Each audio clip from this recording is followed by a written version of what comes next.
Ingatkan angin gastric GERD, rupanya anxiety.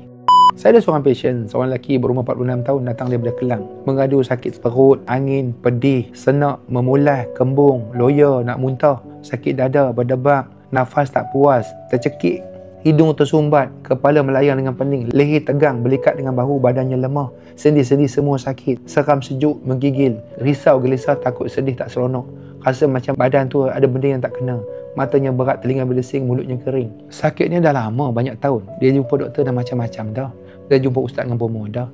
Tapi buat scan dah skop semua dah. Dah makan bagai sigaret dah macam-macam dah. Dah pantang sampai kurus dah. Tapi sakitnya tak hilang-hilang juga.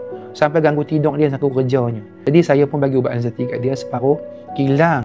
Setengah jam hilang. Dia boleh makan kopi, dia boleh makan mi, tak ada masalah. Saya tanya, rupanya penyakit ni bermula tahun 2005 dulu. Dia ada masalah tempat kerja, dia telah dipulau dan telah diasingkan oleh kawan-kawan dia dengan bos dia selama 3 tahun.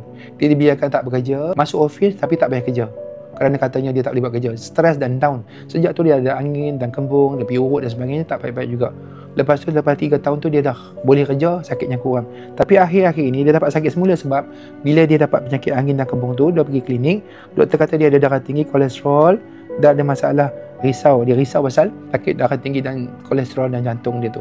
Padahal doktor cek semua normal. Tapi bila dia jumpa doktor, tekanan darah tinggi naik. Jadi doktor cek semula normal. Jadi doktor pun pelik. Jadi dia makin hari makin risau lah, kenapa darah aku naik tak turun-turun. Rupanya penyakit anxiety dia menyebabkan nadi dia laju dan BP-nya pun jadi naik. Jadi saya dah bagi ubat kat dia, saya dah kata kat dia, lepas ni tak payahlah risau-risau pasal darah tinggi tu. Tak payah nak risau-risau, nanti bila dia risau pasal darah tinggi, nanti BP dia naik, nanti dia akan dapat anxiety pula. Dia kata, faham doktor, saya akan balik, saya akan lawan, saya akan buat tak tahu je penyakit anxiety ni. Aku boleh baik tanpa ubat. Alhamdulillah. Hampa nak tahu lagi banyak nanti, kisah-kisah anxiety ni banyak saya jumpa. Tapi hampa boleh like dan follow, nanti saya akan ajak hampa lagi macam mana nak baik anxiety tanpa ubat. Okey?